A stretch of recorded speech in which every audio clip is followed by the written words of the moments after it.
वाहिगुरु जी का खालसा वाहिगुरु जी की फतेह। तो दोस्तों आज मैं जा रहा हूँ पंजाब और हरियाणा के बीच में जो एक सबसे बड़ा गुरुद्वारा बना हुआ है। बेसिकली मैं मेन रोड से आ तो रहा था पर मैंने अंदर का रास्ता ले लिया गांव के अंदर से। तो अभी मुझे समझ में नहीं आ रहा कहाँ से जाए और कहाँ से निकले।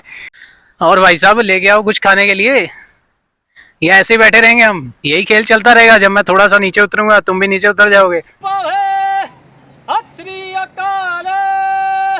तो यहाँ से उतरना मुश्किल है, बैठ बैठ के उतरना पड़ता है क्योंकि यहाँ पे बिल्कुल मिट्टी है। हल्का सा भी आपने पाँव को इधर उधर किया अब नीचे, क्योंकि ऊपर तो आ गए नीचे जाना मुश्किल हो गया है।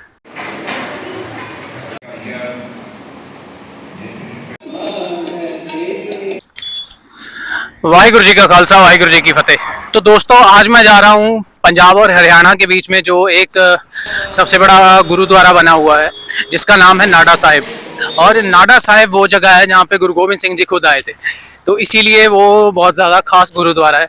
इसीलिए क्योंकि बचपन से मैं काफ़ी बार वहाँ पे गया हूँ, तो मैं सोच रहा था कि उसका व्लॉग बनाया जाए। इसलिए आज का व्लॉग हिंदी में है क्योंकि पूरे देश को समझ में आए, ज़्यादा से ज़्यादा लोगों को समझ में आए। इसीलिए मैं व्लॉग आज का हिंदी में बना रहा हूँ क्योंकि मैं कोशिश करता हूँ जब भी मैं किसी रिलीजियस जगह पे जाऊँ तो वो व्लॉग हिंदी में बनाया जाए, क्योंकि सभी को पंजाबी नहीं आती। इसीलिए बेसिकली मेरा चैनल पंजाबी में है, तो ज़्यादातर वीडियोस मैं पंजाबी में बनाता हूँ क्योंकि मेरी मातृभाषा पंजाबी है। इसीलिए उसको कभी छोड़ा नहीं जा सकता, इसलिए कभी कभार हिंदी में वीडियोस बनाते हैं। तो आज का ब्लॉग हिंदी में होगा, तो आओ चले देखते हैं। और क्योंकि वो इलाका बहुत बढ़िया जगह है, इर्द गिर्द गुरुद्वारे के छोटे छोटे पहाड़ हैं वहाँ पे। और पंजाबी में हम उन पहाड़ों को टिब्बे बोलते हैं क्योंकि वो बहुत ज़्यादा बड़े नहीं है, सिर्फ रेत और मिट्टी के होते हैं, पत्थर के नहीं होते।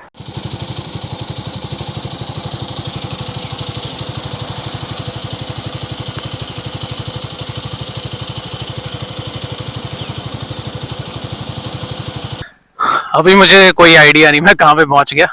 बेसिकली मेरी इर्द गिर्द तो ईंटों के भट्टे हैं यहाँ पे। तो क्योंकि बेसिकली मैं मेन रोड से आ तो रहा था पर मैंने अंदर का रास्ता ले लिया गांव के अंदर से। तो अभी मुझे समझ में नहीं आ रहा कहाँ से जाए और कहाँ से निकले। तो मैंने एक से पूछा कि यहाँ से मतलब नाडा साहिब का रास्ता पड़ जाएगा, तो वो बोले हाँ सीधा सीधा निकल जाओ। तो जा तो हम सीधे रहे हैं, बाकी देखेंगे कि कहाँ तक पहुँचेंगे।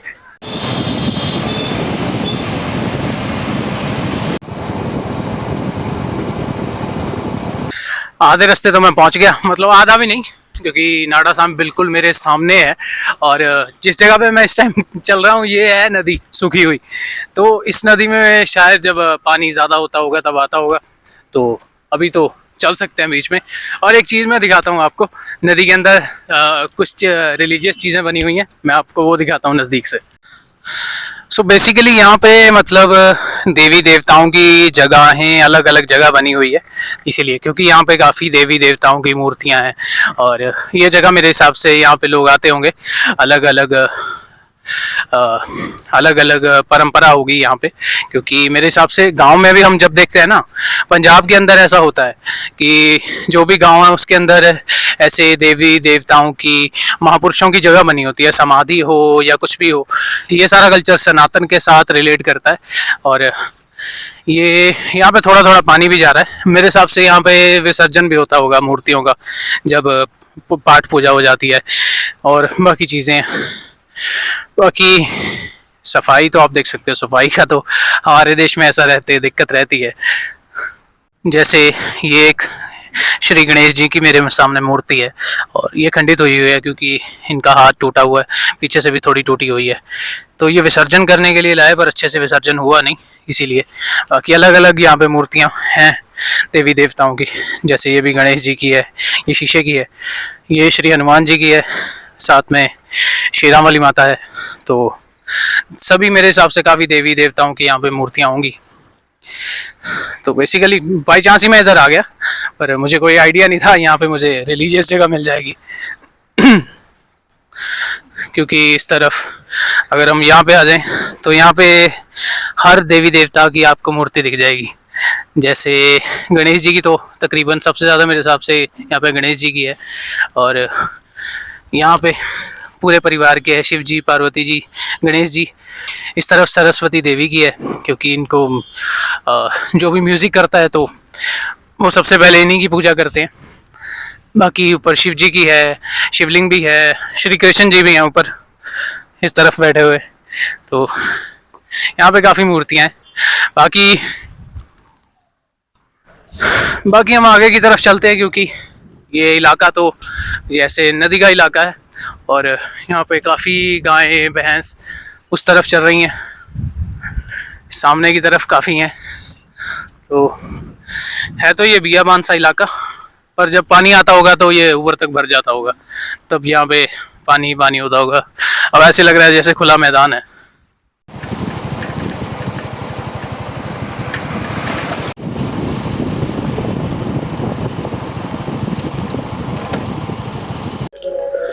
तो अब मैं नाडा साहिब की पार्किंग में हूँ अभी।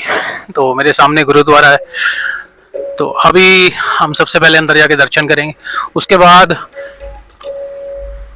बाद मैं आपको यहाँ का इतिहास बताऊँगा, क्योंकि जो सिखों के बहुत ज़्यादा इम्पोर्टेंट गुरुद्वारे हैं उनमें से एक ये गुरुद्वारा है। तो ये गुरु गोबिंद सिंह जी के साथ रिलेट करता है, इसीलिए और भी ख़ास है, क्योंकि उन्होंने ही खालसा पंथ की साजना की थी आनंदपुर साहिब में। तो ये बहुत ज़्यादा इम्पोर्टेंट गुरुद्वारा है जो हरियाणा में पड़ता है इस टाइम। तो क्योंकि बॉर्डर पे है एक तरीके से, एक तरफ पंजाब है एक तरफ हरियाणा है। तो पहले तो एक ही थे, अब अलग अलग हैं। सो जैसा भगवान की मर्जी। तो अभी मैं अंदर चलता हूँ और आपको दर्शन करवाता हूँ और मैं भी माथा टेकता हूँ।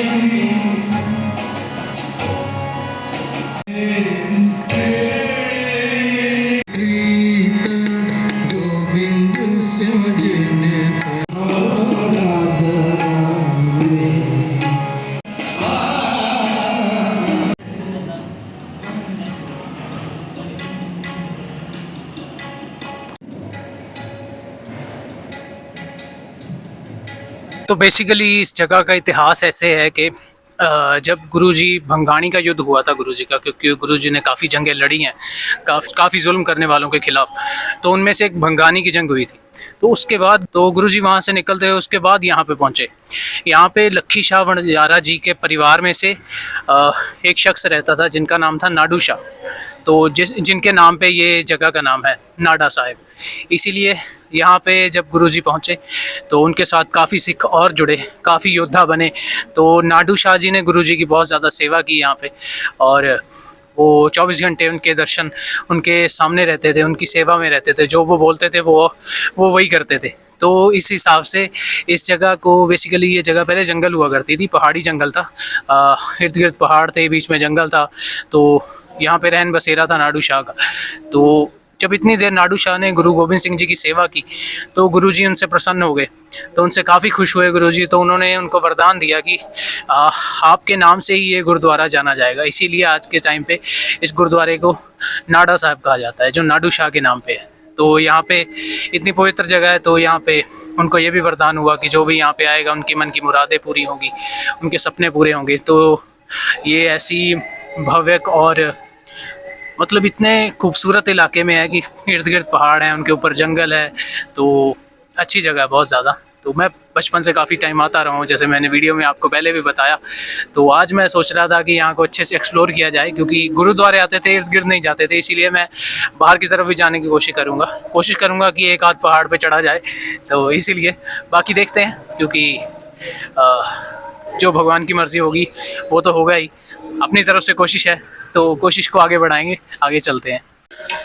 लो जी, गुरुद्वारा के तो हम बाहर आ गए और बूट भी डाल लिए और आगे की तरफ चलते हैं। मैं सोच रहा हूँ कि एक आधे पहाड़ पे चढ़ा जाए, तो तभी फ़ायदा है जगह पे आने का, क्योंकि पहाड़ ही यहाँ की खूबसूरती है, ज़्यादा बड़े नहीं है।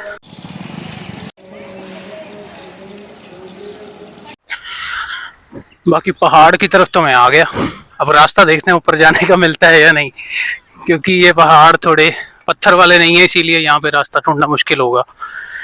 बाकी किस्मत रही तो पहुंच जाएंगे ऊपर, नहीं तो दूसरे पहाड़ पे ट्राई करेंगे। बाकी मुझे लग तो रहा है कि पहुंच जाएंगे, बाकी देखा जाएगा क्या होगा क्या नहीं, क्योंकि रास्ता मुश्किल है। यहाँ पे बंदर भी हैं काफ़ी, अगर बंदर पीछे पड़ गए तो भैया मुश्किल हो जाएगा, इसीलिए थोड़ा सेफ्टी से चलना पड़ेगा। देखते हैं बाकी क्या होता है।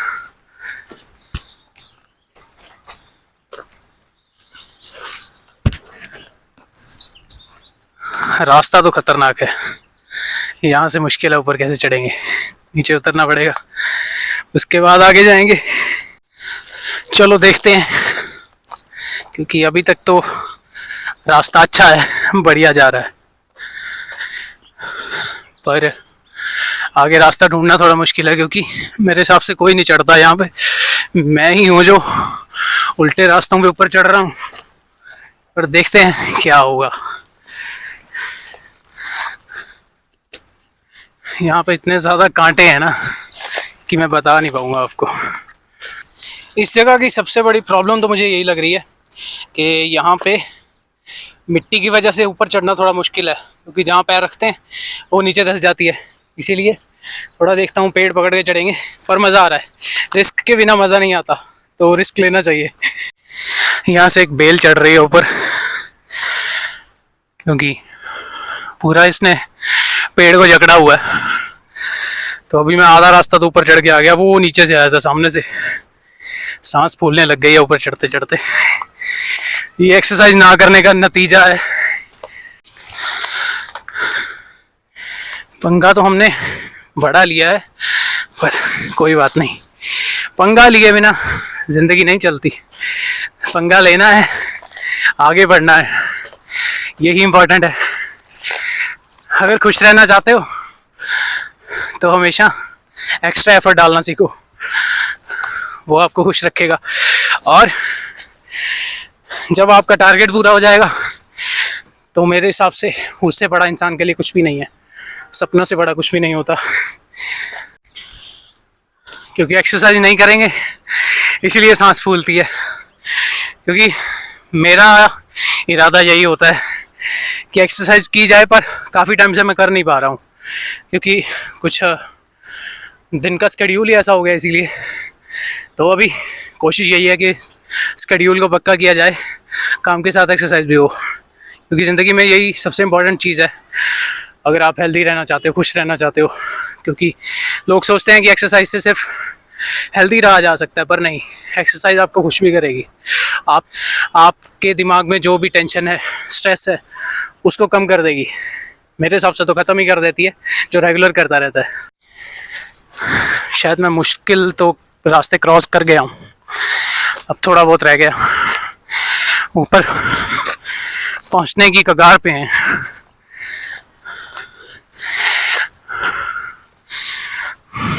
बीच बीच में तो रास्ता नहीं था, पर यहाँ पे रास्ता बना हुआ है, मेरे हिसाब से लोग आते होंगे ऊपर, शायद किसी और रास्ते से आते होंगे, पर अभी एक तो सांस फूलने लग गए, सीधी चढ़ाई थी इसीलिए। तो दूसरी बात कि लोग शायद इस तरफ से ऊपर आते हैं, मैं सामने से आया था जहाँ पे कोई रास्ता नहीं था। तो चलो ऊपर पहुँचते हैं, फिर आगे बात करेंगे। 2-3 मिनट में पहुँच जाएंगे, और एक तो रास्ता सीधा नहीं है, इसीलिए घूमना पड़ता है, पर इतने ज़्यादा कांटे हैं ना यहाँ पे। अभी मैं ऊपर पहुँचूँगा, बूट में से मुझे कांटे निकालने पड़ेंगे, पर पहुँच तो गए हम ऊपर। काफ़ी दिनों बाद पहाड़ों में चढ़ा हूँ, क्योंकि लास्ट टाइम मैं चढ़ा था शायद शिमला गए थे या कहीं और गए थे, वहाँ पे चढ़ा था। पर सबसे बढ़िया, अगर आप चढ़ाई करना चाहते हो ना और असली थ्रिल देखना चाहते हो, तो उत्तराखंड में सबसे बढ़िया आपको ट्रैक मिलेंगे। सबसे बढ़िया मुझे आज तक लगा, क्योंकि मैंने 1-2 ट्रैक किए हैं वहाँ के, तो सबसे बढ़िया मुझे हेमकुंड साहिब का ट्रैक लगा, क्योंकि वहाँ की चढ़ाई इतनी ज़्यादा खड़ी चढ़ाई है ना कि अच्छों की सांस फूल जाती है वहाँ पे। तो क्योंकि उस टाइम पे हम एक्सरसाइज भी करते थे, तब भी बहुत मुश्किल था वहाँ पे चढ़ाई करना, पैदल जाना सारा रास्ता, क्योंकि काफ़ी लोग हैं जो लिफ्ट वगैरह लेके, वहाँ पे खच्चर भी मिलते हैं, लोग भी लेके जाते हैं उठा के। तो 2-3 ऑप्शंस हैं वहाँ पे, हेलीकॉप्टर की ऑप्शन भी है, पर पैदल जाना एक्सपीरियंस करना वो सबसे ब्यूटीफुल है, सबसे बढ़िया है, वो करना चाहिए। बस तैयारी के साथ जाओ वहाँ पे जब भी जाना है, 2-3 चीज़ें साथ रखो अपने आप को हेल्दी रखने के लिए, एक्टिव रखने के लिए। तो अब मेरे सामने बिल्डिंग्स हैं, ऊपर तो मैं पहुँच गया बिल्कुल, यहाँ से पूरी बिल्डिंग दिख रही हैं। यहाँ से नीचे देखो तो बहुत ज़्यादा वो खाई है, इधर से भी उतरा जा सकता है क्योंकि रास्ता इधर भी है, पर सामने तो सारा कुछ जो इंडस्ट्रीज़ हैं वगैरह वगैरह, कंपनीज हैं, उनकी बिल्डिंग्स बन रही हैं ज़्यादातर। अच्छी जगह है ये, यहाँ पे बैठते हैं थोड़ी देर आगे जाके, थोड़ा और ऊपर का पॉइंट देखते हैं, ऊपर बैठेंगे जाके। बाकी मेरा अभी दिल तो तसल्ली नहीं हुई मेरी अभी अभी मैं सोच रहा हूँ कि दूसरी पहाड़ी पे चढ़ा जाए जो सामने इससे भी बड़ी है। अगर मैं चढ़ पाया तो और मज़ा आएगा, नहीं तो यहाँ तक तो पहुँच ही गए हैं। ये भी रास्ता कोई कम नहीं है, बहुत बढ़िया ये भी।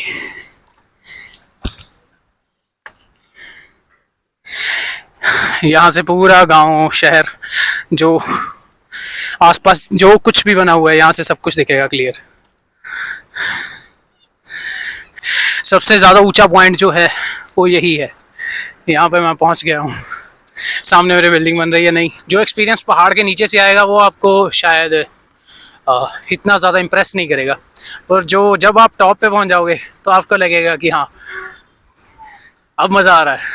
तो अच्छी जगह है, बहुत बढ़िया है। टॉप पे हम खड़े हैं, हवा बहुत ठंडी चल रही है यहाँ पे, क्योंकि अभी ठंड पूरी ख़त्म नहीं हुई, रात को ठंड हो जाती है, इसीलिए शाम होने वाली है, इसीलिए हवा बढ़िया चल रही है।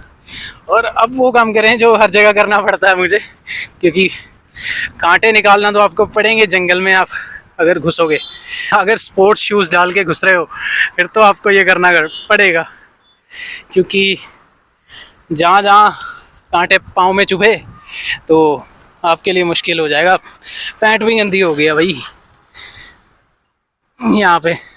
चलो इसको नीचे उतर के साफ़ करेंगे, मिट्टी लग गई है बहुत ज़्यादा। एक तो कांटे ना, कांटों की वजह से मुश्किल हो जाता, निकालने में मुश्किल है, क्योंकि हाथ से निकलते नहीं हैं। बड़े हैं, कुछ बड़े हैं, कुछ छोटे हैं, कुछ हाथ में भी नहीं आते, पकड़ में नहीं आते। लो जी, अभी तो हम बिल्कुल टॉप पे बैठे हैं, क्योंकि ये सिर्फ मिट्टी का पहाड़ है, इसीलिए काफ़ी रिस्क में बैठा हूँ मैं। पर क्योंकि यहाँ से काफ़ी लोग मिट्टी निकाल भी रहे हैं, शायद कुछ सालों में ये जगह ख़त्म भी हो जाए, क्योंकि मिट्टी है तो धीरे धीरे लोग निकालते रहते हैं लीगल इलीगल तरीके से। बाकी हवा काफ़ी चल रही है, मेरी दाढ़ी उड़ रही है। अच्छी जगह है, क्योंकि पहले मैं जब भी गुरुद्वारा आया था तो कभी ऐसे पहाड़ पे नहीं चढ़े यहाँ पे आके, क्योंकि परिवार के साथ थोड़ा मुश्किल होता है, अकेले काफ़ी कुछ कर सकते हैं, इसीलिए।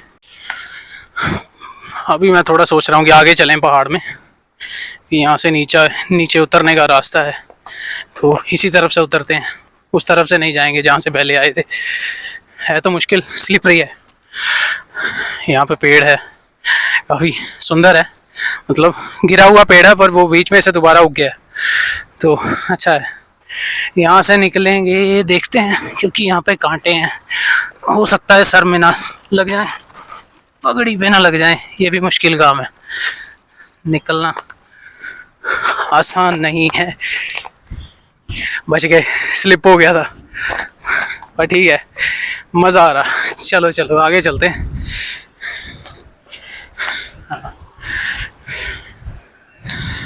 यहाँ पे सीधा रास्ता है बिल्कुल। मेरे हिसाब से जब बारिश आती होगी यहाँ पे चढ़ना मुश्किल होता होगा, क्योंकि सिर्फ मिट्टी है, पत्थर नहीं है, इसीलिए। पर ठीक है। बाकी मुझे लगता है कि ये पहाड़ सामने से दूसरे पहाड़ से कनेक्ट कर जाएगा, तो फ़ायदा इसी में है कि यहाँ से ही ऊपर चढ़ जाएं दोबारा। नीचे जाने से तो बढ़िया है, क्योंकि डबल मेहनत करनी पड़ेगी अगर नीचे उतर गए। तो यहाँ पे दिक्कत कांटों की है भाई, कांटे बहुत ज़्यादा यहाँ पे, हाड़ा तिरछा होके निकलना पड़ेगा। अरे लग गए कमीज पे लग गए। तो अब कहाँ से निकलें, क्योंकि सामने हो गया रास्ता बंद, कांटे हैं। चलो देखा जाएगा क्या होगा, कितने कांटे हैं कितने नहीं। है तो सही, है तो सही। अरे पगड़ी में लग गया। चलो निकल गए, काम हो गया था, फंस गए थे। कांटों में फंसना तो नहीं है भाई, मुश्किल है पर जाएंगे, हार नहीं माननी है। कांटों की वजह से ना बार बार रुकना पड़ रहा है, क्योंकि अभी बूट में दोबारा लग गए, निकालने पड़ेंगे। छोटे छोटे हैं, एक तो निकालने मुश्किल हो जाते हैं ना, तब दिक्कत आती है। मेरे हिसाब से आगे से मुझे कुछ रखना पड़ेगा साथ में, तेज़ धार, छोटा चाकू वगैरह। तो क्योंकि जंगल की ये चीज़ें हैं, आपको जंगल में इन चीज़ों की ज़रूरत पड़ेगी। कोई चाकू हो गया, माचिस हो गई, या काफ़ी छोटी मोटी और चीज़ें, क्योंकि जब लोग ट्रैक करने भी जाते हैं तब भी ये चीज़ें साथ में होती हैं। तो हम एक तरीके का ट्रैक कर रहे हैं, बट बहुत बड़ा नहीं है। मेरे हिसाब से आधे घंटे का भी रास्ता नहीं था ऊपर चढ़ने का। तो आगे चलते हैं ऊपर। मेरे हिसाब से दूसरा पहाड़ आ गया मेरे सामने, यहाँ से हम बिल्कुल, और मेरे हिसाब से सबसे ऊंचा पहाड़ यही है मेरे सामने है। जो पीछे जो था वो काफ़ी नीचे है, इससे ऊपर चलते हैं। अब यहाँ से ऊपर चढ़ना पड़ेगा, ये थोड़ा मुश्किल काम है, देखते हैं क्या होता है। तो पाँव रखने की जगह नहीं है, पैर स्लिप कर रहा है काफ़ी। देखते हैं, पेड़ को पकड़ पकड़ के चढ़ेंगे, क्योंकि स्पोर्ट चाहिए, स्पोर्ट के बिना यहाँ पे चढ़ नहीं होगा, चढ़ा नहीं जाएगा यहाँ से। देखते हैं। लो जी, मेरे हिसाब से हम लास्ट पॉइंट पे तो पहुँच गए, या इससे भी ऊपर है कुछ? अरे ऊपर भी है, ऊपर चलते हैं, वहाँ पे बैठे हैं।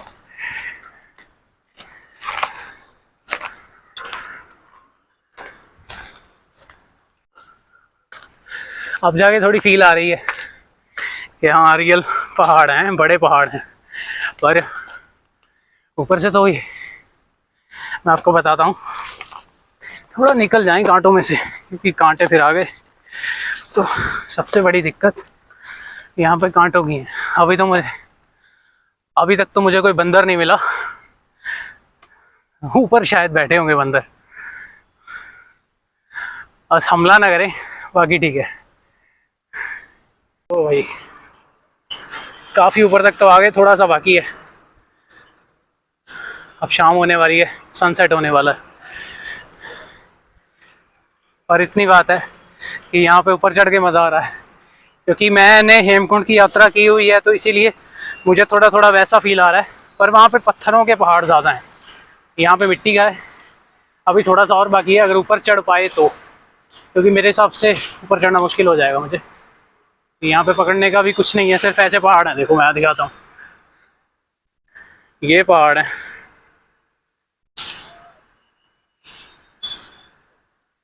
तो इनके ऊपर चढ़ना मुश्किल होगा, क्योंकि ऊपर बंदर भी बैठे हैं, हो सकता है मेरे पे कुछ अटैक भी करने की कोशिश करें। तो इसलिए मैं देखता हूँ कोई और रास्ता है ऊपर जाने का। ये बैठे बंदर ऊपर पेड़ पे, मेरी तरफ ही देख रहा है। बस भाई अटैक मत करना, बाकी मैं घूम के चला जाऊंगा, तुम्हारा ही घर है, मेरा नहीं है। यहाँ पे मुझे रास्ता बनाना पड़ेगा थोड़ा, मोबाइल वगैरह छोड़ के, कि कांटों वाले पेड़ काफ़ी गिरे हुए हैं रास्तों में, तो इनको उठाना भी आसान नहीं है, जहाँ से भी पकड़ो मुश्किल हो जाती है। नीचे से उठाएंगे ना फिर तो हो जाएगा। अभी मैं कैमरे में आपको दिखूंगा नहीं, क्योंकि पेड़ उठा रहा हूँ, पेड़ दिखेगा आपको उठता हुआ।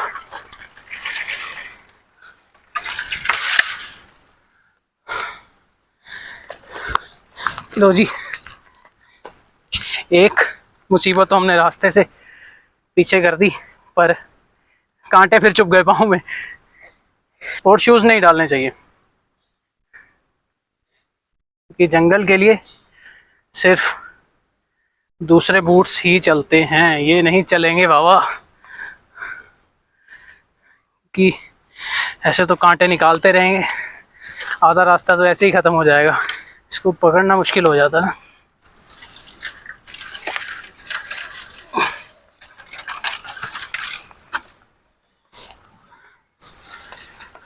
एक तरीके से निकाल तो देंगे। काफ़ी हद तक नीचे चला गया, अब पाँव से करेंगे। बस काफ़ी मेरा रास्ता बन जाए, उससे ज़्यादा कुछ नहीं चाहिए। काफ़ी बन गया मेरे हिसाब से। यहाँ पे बाज वगैरह और गिद्ध तो नहीं, मुझे बाज दिखा एक ऊपर, वो है। अभी टॉप पे चढ़ के देखते हैं, अगर चढ़ने दिया बंदरों ने तो। बाकी बिल्कुल टॉप पे हम पहुँचने वाले हैं। अभी यहाँ पे कांटे हैं, इसीलिए थोड़ा झुक झुक के निकलना पड़ेगा। तो काफ़ी ऊपर आ गया अभी तक, तो लास्ट पॉइंट पे पहुँच के छोड़ेंगे।